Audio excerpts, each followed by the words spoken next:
नमस्कार. आज फाल्गुन शुद्ध त्रयोदशी.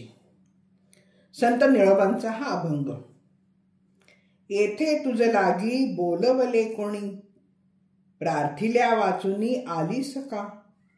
प्रल्हादा कैवारी दैत्याशी दंडाया, स्तंभी देवराया प्रगटोनी. तैशापरी मजला नाही बा संकट, तरी का फुकट श्रम केला. निळा म्हणे आम्ही नोळखुनीच देवा, तू कयाचा धावा करीत असो. ज्ञानदीप सच्चिदानंद रूप कल्याणमूर्ती म्हणून तुकारामांचा गौरव करणाऱ्या संत निळोबांचा हा अभंग त्यांच्या आपल्या सद्गुरूविषयीच्या उत्कट भक्तीचा उत्कृष्ट नमुना आहे. अन्यत्र कुठेही दिसून न येणारी ही गुरुभक्ती आहे. संत निळोबांनी संसाराची आसक्ती कमी केल्यावर ते पंढरपूरला गेले.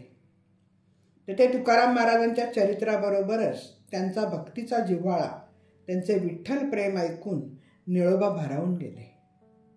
वैकुंठ गमनाचा प्रसंग नंतर त्यांनी देहूला त्यांच्या मुलाकडूनच ऐकला आणि अक्षरशः ते रडू लागले. त्याचा परिणाम म्हणजे तुकोबांच्या चरणी निळोबांची निष्ठा पूर्णपणे केंद्रित झाली. दृढपणे ती त्यांनी टिकवली. पण रामकृष्ण हरी या महामंत्राचे ते अखंड स्मरण करू लागले. पण तुकोबांविषयीचा दृढ झालेला भक्तिभाव कमी न होता तो वृद्धिंगत झाला आणि त्यांच्या दर्शनाची आस त्यांना लागली. अनेक शिष्यांना, उदाहरणार्थ बहिणाबाईंना, करुणामूर्ती तुकारामांचा उपदेश त्यांच्या निर्वाणानंतर दिलेला ऐकल्यावर निळोबांनीही तुकाराम महाराजांचा ध्यास घेतला. तुकोबांच्या वैकुंठ गमनाच्या जागी जाऊन निळोबा नामस्मरण करू लागले. तुकारामांनीच आपल्याला अनुग्रह द्यावा म्हणून हट्टाने अन्न पाणी वर्ज्य करून बसले. त्यांचा हा अन्न सत्याग्रह तसा वेडेपणाचाच होता, कारण तुकारामांना देह सोडून अनेक वर्ष लोटली होती. असं सांगतात की तुकारामांच्या दर्शनाची निळोबांची व्याकुळता पाहून स्वतः परमेश्वरच निळोबांच्या भेटीला आला. त्यावेळी देवाला पाहून हिरमुसलेले निळोबा देवाला म्हणतात, अरे देवा, बाबा, मी तुला कुठं बोलवलंय? तू मी प्रार्थिल्या वाचून कसा काय आलास? भक्त जेव्हा देवाची करुणा भागतो, आर्ततेने बोलवतो, त्यावेळेला त्याने धावून जायचे असते. सर्वसाधारणपणे असा भक्तीच्या क्षेत्रातील एक संकेत आहे. आणि तू तर मी तुझी करुणा भाकल्याशिवाय, मी विनंती केल्या वाचून तू का बरं धावत आलास? तुला कोणी बोलवलंय? मी तुझी नाही, माझ्या गुरुची करुणा भाकत आहे. त्यांच्या येण्याची प्रतीक्षा करत आहे.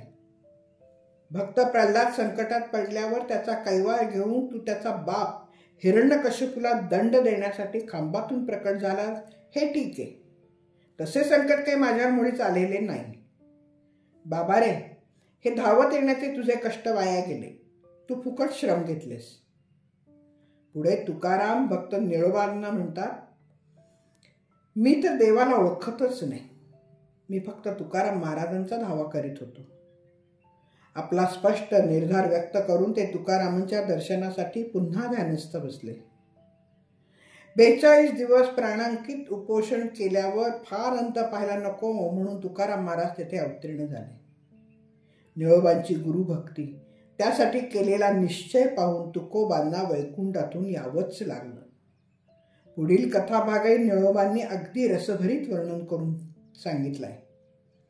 संत निळोबांच्या या अभंगामध्ये त्यांची तुकोबांच्या विषयीची श्रद्धा आणि निष्ठा उत्कटतेने व्यक्त झाली आहे. त्यांच्या या निष्ठेपुढे भगवंताला काहीच किंमत नव्हती. ही सद्गुरू भक्ती महाराष्ट्राच्या सांस्कृतिक इतिहासामध्ये अद्वितीय आहे. तुकारामांनी डोक्यावर हात ठेवून अनुग्रह केल्यावर पूर्ण तृप्ततेने निळोबा म्हणतात, पूर्ण केला मनोरथ, केला निळा पावन. एकनाथ महाराज म्हणतात, सर्व सुखांची सुखराशी, संत चरणी भुक्ती मुक्ती दासी. धन्यवाद. मी सौभाग्यवती पल्लवी कुलकर्णी. नमस्कार.